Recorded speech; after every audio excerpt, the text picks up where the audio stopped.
Rich Eisen addressed the armchair analysts and online critics head-on. Shedeur Sanders just received his opportunity, and the backlash arrived immediately. Eisen responded with a clear, point-by-point case explaining why the criticism misses the mark. If you thought Shedeur's rise was rapid, Eisen's analysis puts it in proper context. Here's what he laid out on air. Already speaking in Cleveland high schools. Weekend after, flying out immediately to get to work. But his character's terrible, right? You know, and listen, oh, he interviewed bad, you know. According to who? The New York Giants? No offense, Bert. The same New York Giants that gave Daniel Jones a huge contract and let Saquon Barkley out the door. That's the intel we're trusting here? That was for him to celebrate. He just made, I mean, look, he put in work in college. He had the privilege of being coached by his father. Which we all would love and do. Turned around not one, but two programs in college football. And then literally for any athlete, being drafted at the highest level is a success story in itself. Rich Eisen delivered a direct response to the critics. He addressed the online claims reducing Shedeur Sanders to Deion Sanders' son instead of evaluating him as a quarterback on merit. Eisen challenged those assumptions and refocused the discussion on performance, preparation, and opportunity. Say Kenny Pickett had strained his hamstring. Shedeur, they say his first day in pass, 9 for 9, 2 touchdowns, no interceptions. They were just hating on this young guy. Within minutes, Rich Eisen delivered a structured breakdown, addressing each claim with evidence and dismantling weak narratives through clear analysis. He replaced speculation with data and kept the focus on what matters: decision-making, accuracy, leadership, preparation, and game management. The reality is simple. Shedeur Sanders was not given this opportunity. He earned it through performance and consistency against real competition. He accepted the role, met the standard, and handled the moment with professionalism and urgency. No shortcuts, no favors, just results and readiness. Eisen's point was direct. Evaluate Shedeur on his work, not assumptions, and acknowledge that he has justified the opportunity on the field. I've done it at 2 locations already, so it's simple.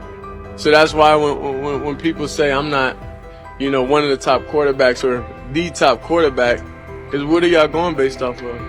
Because I did it year after year after year, and you see the progression. So it's like, obviously it got to be some type of external hate that you have for the family, for the last name, for anything, because I know I proved myself. While many were still debating whether he was NFL ready, Shedeur Sanders stepped onto the practice field and operated like a clear QB1, setting protections, controlling tempo, and executing the plan. The narrative that he is just flash, media attention, or his father's influence does not hold up against his work in installs, progressions, and situational drills. What he showed was composure, efficiency, and command of the offense. He processed quickly, protected the football, and delivered on-time throws, demonstrating preparation and control. I'm a firm believer. If I wanted Shedeur Sanders at 2, at worst at 33, of course I already think that he's better than other quarterbacks. Because that's the type of talent, that's where I would have picked him at.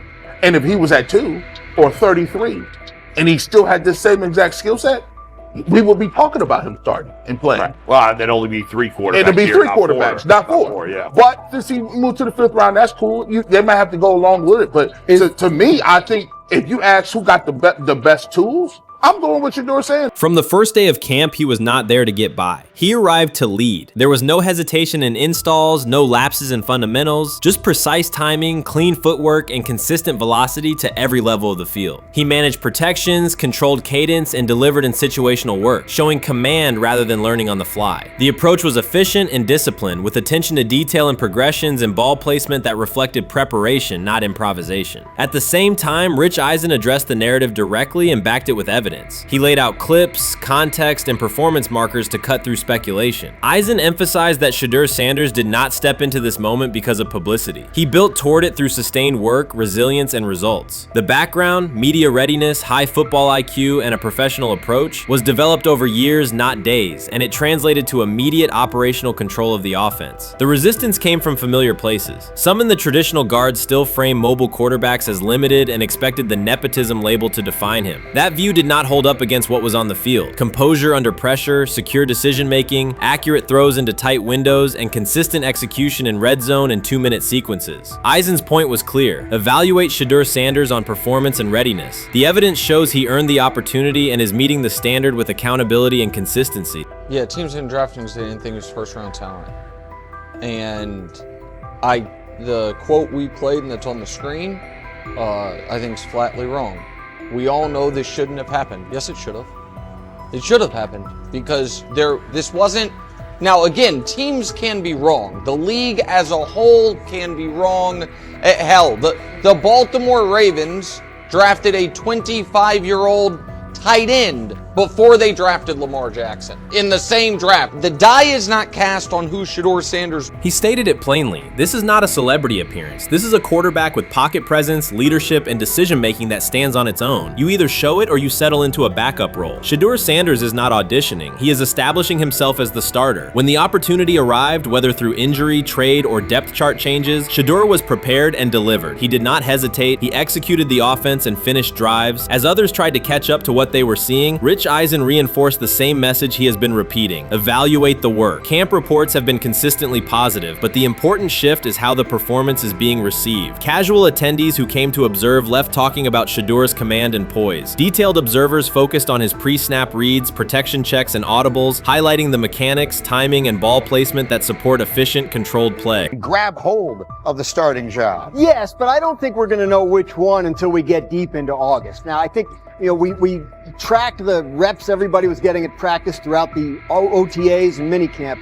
But when you talk to people there, they just want to make sure everybody got what they needed. And that, Kenny Pickett, we find out if he has the goods to be the starter. Joe Flacco, they back him off a little bit. He's 40. He may not need as much. The rookies, Shedeur Sanders and Dylan Gabriel, what do they need to learn to make the transition from the college game to the pro game? That's what the spring was about for the Browns quarterbacks. Now, Shedeur Sanders has moved from social media celebrity to on-field standout, and ESPN now lists him among its first-team candidates. Reactions are split. Some fans are impressed while others are skeptical. Whether this reflects Deion Sanders' long-term strategy or simply Shedeur's rapid development, the story is drawing widespread attention. Here's a look at what led to this moment. They never planned on taking him. The problem is, like Ocho Cinco said, you got somebody that has endeared himself to the locker room. And guess what? The difference between him and Tim Tebow, the biggest one, is he can play. He can throw the ball. Tim Tebow running around being an H-back. He can throw the ball.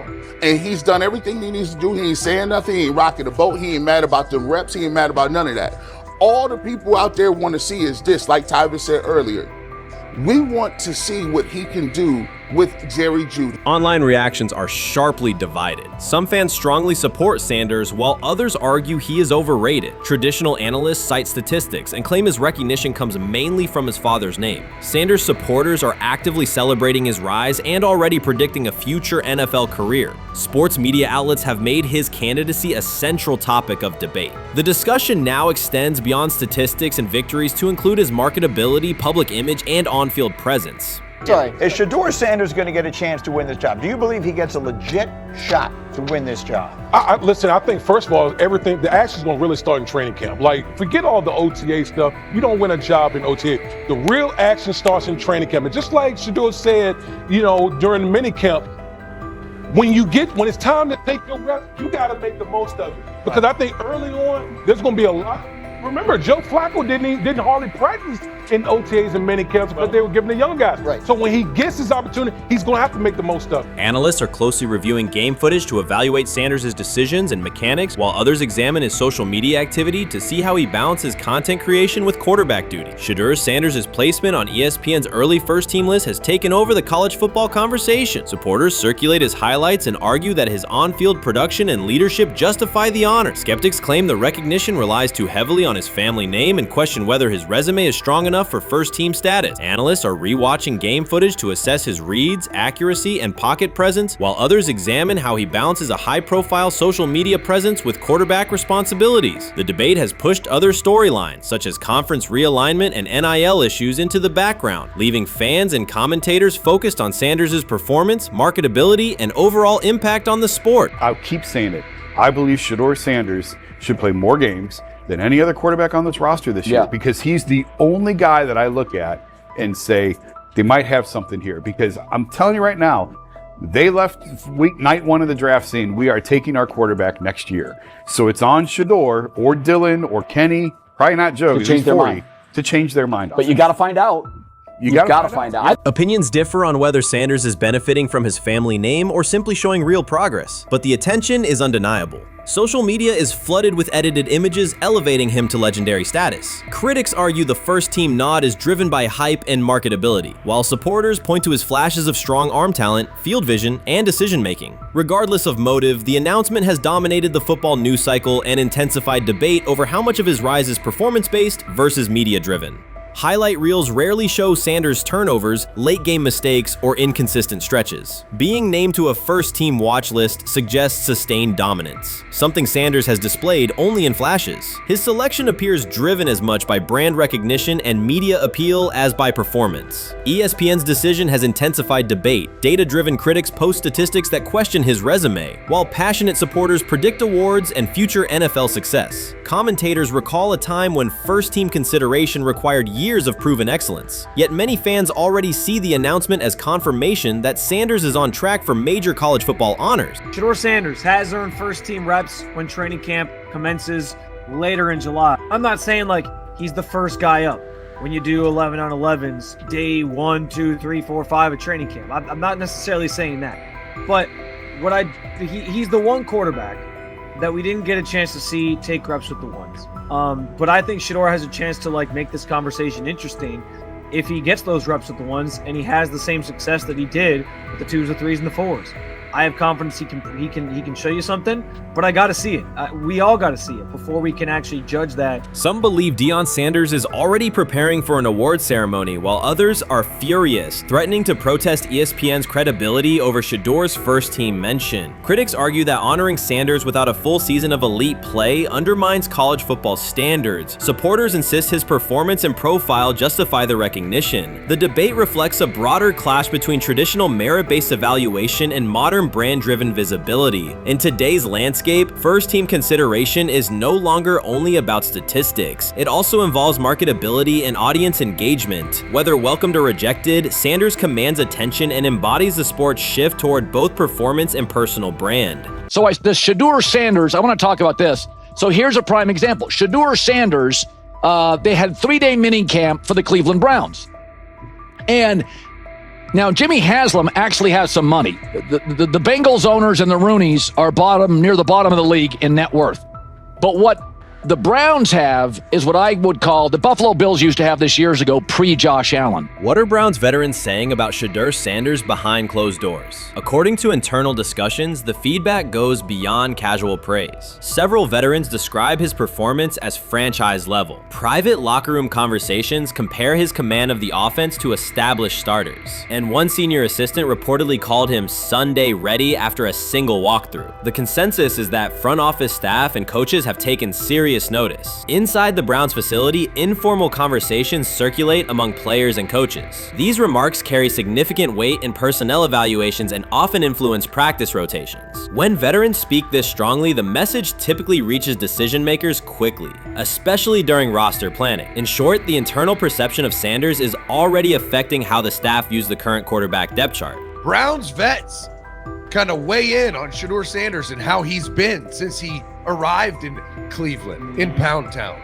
And I think it's very, very important that we discuss it because it'd be really easy for these vets to, this wasn't like a on-the-record interview. This is just kind of back channels into what the vets are saying, the rumors, but the sources telling us. And we have a couple quotes, but Shedeur Sanders, Cleveland Browns, it seems like it's going well. And it's almost like you don't want to talk about it. At the center of the growing internal buzz is Shedeur Sanders, the rookie who entered Berea with late-round expectations but is being discussed privately as a potential long-term starter. This is not a routine camp tale about an extra arm taking practice snaps. Sanders has seasoned teammates, players with playoff mileage, quietly reassessing his ceiling. Observers who overlook these conversations risk missing one of Cleveland's most deliberate personnel moves in years. Sanders is not on the roster because of his surname. The Browns reviewed their quarterback depth, weighed costs, and chose a controlled, development-oriented option they believe can stabilize the position. His presence is already changing practice dynamics. Veterans notice his pocket awareness, adjust routes to his timing, and acknowledge that he processes coverage at an advanced level for a first-year player. Leadership patterns in the huddle feel different. Sanders delivers with precision and composure that challenge defenders to reevaluate their calls. The strategic upside is clear. A 4-year rookie contract offers cap flexibility while other franchises cycle through expensive stopgaps. Coaches and front office staff view Sanders as a calculated investment, not a publicity experiment. Outside chatter still focuses on Joe Flacco's age or Kenny Pickett's development. Inside the facility, however, veterans pause film sessions to dissect Sanders' ball placement and progression speed. Position coaches highlight clips where he works through reads decisively and delivers on time, traits rarely attributed to rookies. Sanders' confidence is measured rather than theatrical. He moves as though the NFL tempo is familiar, and that calm spreads across the roster. Experienced defenders are rechecking the depth chart and asking if the quarterback competition is tighter than publicly acknowledged. Great kid, and whether it's a following that he's earned, I mean, that's something that he's done a great job of interacting with fans, and but he is a great kid. You guys will get to know him more. He's working like crazy, just like all the guys. He's another young man. These rookies, you know, my office is downstairs. As they got to walk by my office as they come in. They come in early.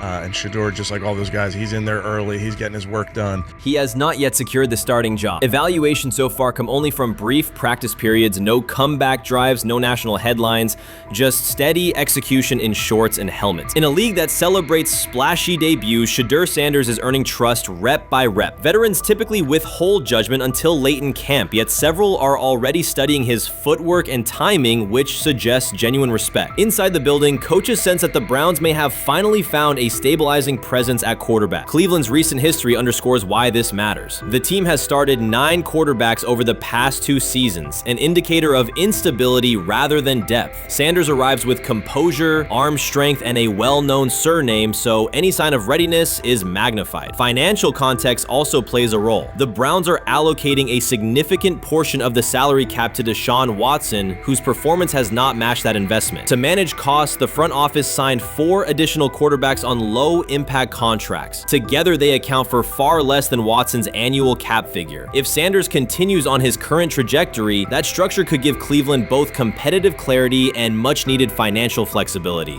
He's the only person who's come out and say, hey, man, this dude look kind of good, man. Let me tell you what I heard. A lot of people reaching out to players in the locker room and stuff. To me, I think this is it's a red herring. Like, I'm supposed to suspend myself to this belief that he was going to look bad. I've never expected him to look bad to start with.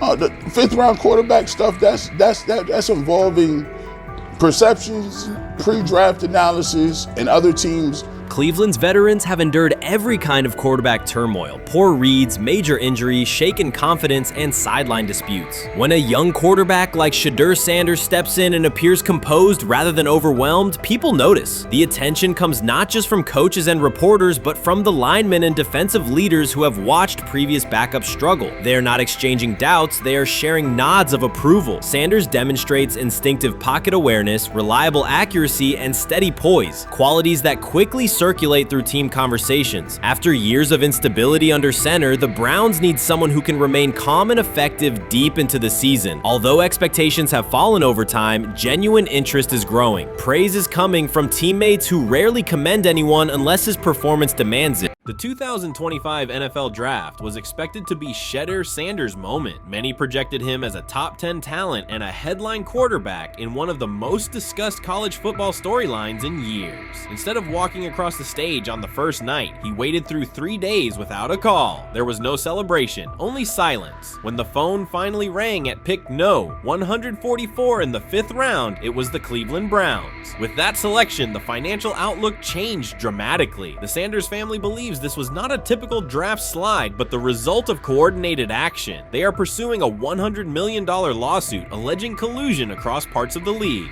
In the months before the draft, Sanders was consistently discussed among the top quarterbacks in the class. Television and digital analysts praised his poise, accuracy, leadership, and command. Scouts highlighted a 74.1% completion rate, record-setting stretches at Colorado, and his rise from an HBCU star to a national figure. Consensus expectations placed him in the first round or early second. Draft night unfolded differently. As picks accumulated, there was little indication that his name would be called. The atmosphere at his private gathering shifted from anticipation to doubt. When the Browns selected him late on day 3, projections for his first contract dropped from an estimated range in the mid-$30 million to approximately $4.6 million, with corresponding reductions in likely endorsements and long-term positioning. According to Deion Sanders and others close to the family, this was not about performance, injury, or conduct. They argue it was coordinated. Attorneys were contacted immediately. The allegation is straightforward. Sanders' value was suppressed intentionally. The family's position is that this was a calculated decision within parts of the league, not an isolated set of evaluations. The legal claims focus on communications that, if authenticated, could be significant: internal emails, text messages, and owner-to-owner conversations. The family's representatives contend that these materials show a deliberate effort to avoid drafting Sanders in early rounds based on perceived image concerns rather than football merit. One message reportedly under review framed the decision in branding terms. Drafting Shedeur would mean inheriting the Prime brand. The complaint asserts that this view led some teams to discourage others from selecting him unless necessary, not for film-based reasons, but to avoid perceived attention and external pressure tied to his family's profile. A related thread involves speculation about team fit and willingness to play for certain franchises. Past public comments by Deion Sanders were interpreted by some as signals of an Eli Manning scenario. The family's view is that these were strategic statements, not ultimatums. They argue that rather than engage in discussion, teams chose a passive approach, no direct rebuttal, reduced contact, and a collective reluctance to invest a premium pick.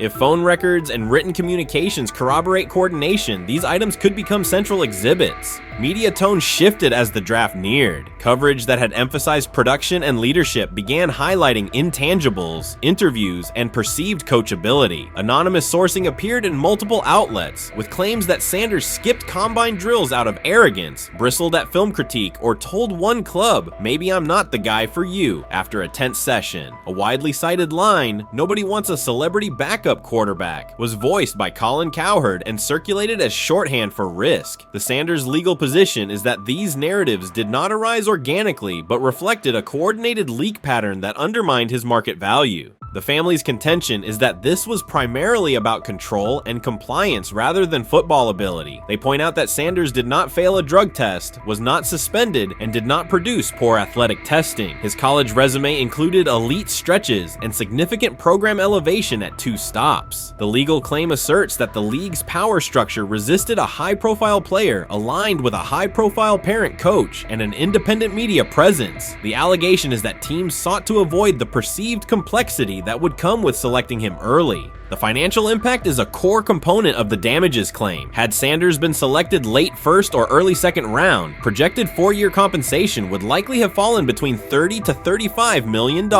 with immediate access to higher tier endorsement opportunities and the brand leverage that accompanies a franchise quarterback designation. As a 5th round pick, the initial contract value is a fraction of that total, and associated off-field opportunities are typically narrower. The suit reportedly seeks not only lost salary, but also the broader economic value linked to draft position, sponsorships, licensing, and the visibility that accelerates an early career trajectory. The filing's scope, as described by sources close to the family, extends beyond the league office. It may involve media outlets, scouting firms, and specific executives if discovery shows coordination or materially false statements that affected value. The argument is that the draft slide harmed not only Shedeur, but also the broader Sanders brand, affecting perceptions of Deion Sanders as a recruiter, coach, and public figure. The family's view is that narrative construction around brand risk and celebrity backup produced a measurable economic and reputational loss. If a court authorizes discovery, the process would likely compel emails, internal draft notes, and message archives from teams and third-party intermediaries. Subpoenas could be served on media organizations for sourcing records related to anonymous quotes. That level of transparency would be unusual and could reveal how information flows during pre-draft periods. The legal theory moves beyond a single player's evaluation to the draft's integrity, whether owners or executives acted in concert to reduce a prospect's value for reasons unrelated to football performance. The league has not publicly addressed these specific allegations. Background comments from executives characterize the claims as overreach. The family's camp maintains they have documentation sufficient to proceed. The comparison points referenced by observers include Deflategate, Spygate, and the Colin Kaepernick grievance, not because the facts are the same, but because of the potential scope, policies, practices, and the balance of power between the league and individuals challenging its processes. Another dimension of the dispute involves how the NFL perceives Deion Sanders, Coach Prime, and the autonomy he promotes. He built a large media footprint around his programs at Jackson State and Colorado, elevated his players' profiles, and spoke openly about fit and leverage. The family contends that this visibility, combined with statements about preferred destinations, triggered resistance. The complaint frames the response as a preference for compliance and predictability over independent branding and public negotiation. The suit also addresses the pre-draft decisions that critics point to: skipping the Senior Bowl, declining full workouts at the NFL Scouting Combine, and candid interviews about team fits. The family characterizes these as strategic choices commonly made by top prospects, not evidence of entitlement. Their view is that similar decisions by other players did not produce the same narrative because those players fit more comfortably within league expectations. The risk calculus is clear. Bringing a suit of this magnitude invites professional consequences. The family acknowledges that some within the league may react negatively. Their position is that the principle at stake, transparent and fair valuation, warrants the risk. The message they intend to send is that manufactured narratives and coordinated devaluation should face scrutiny, particularly when they affect earnings, opportunity, and reputation. If the case advances, several outcomes are possible. The court could find insufficient evidence of coordination, limiting the scope to individual judgments protected as opinion. It could also find enough to proceed to broader discovery, which would have implications beyond one player, including potential changes to how teams document evaluations and how media handle anonymous sourcing close to the draft. Agents might push for reforms, including clearer guardrails around leaks and standardized prospect communication records. For now, Sanders is working within the Browns structure. He has avoided public escalation beyond confirming focus on preparation and development. The lawsuit is a separate track managed by counsel. This dual approach, professional routine on the field and legal action off it, reflects the family's strategy. They intend to contest the process they believe harmed him while meeting club expectations day to day. The core allegations remain consistent across their statements. A talented quarterback saw his draft value suppressed by coordinated behavior tied to branding concerns and public positioning rather than football merit. Media narratives amplified that shift, and the result was a substantial, quantifiable loss. The remedy sought includes compensation and a measure of accountability that could deter similar conduct. Whether the claims are ultimately proven will depend on documentation and testimony. If emails, texts, and call logs substantiate coordination, the impact could be significant, prompting policy review around pre-draft communications and media engagement. If not, the case may narrow to disputes over opinion, perception, and the gray areas of scouting. Either way, the filing signals a willingness to confront entrenched practices and to test in court how far the process extends beyond film and interviews. This situation has moved from speculation to litigation. It addresses control, image, and power in a system that influences careers and compensation. It also underscores how public narratives can shape market outcomes. Sanders' path now has two tracks: earning opportunities on the field in Cleveland and seeking redress off the field for what the family views as an avoidable and orchestrated loss. The questions at stake are larger than one draft slot. They touch on how the league values independence, how information is weaponized, and what recourse exists when a player believes the evaluation moved from football to optics. The answers will emerge through practice reps and, potentially, through discovery and a courtroom record.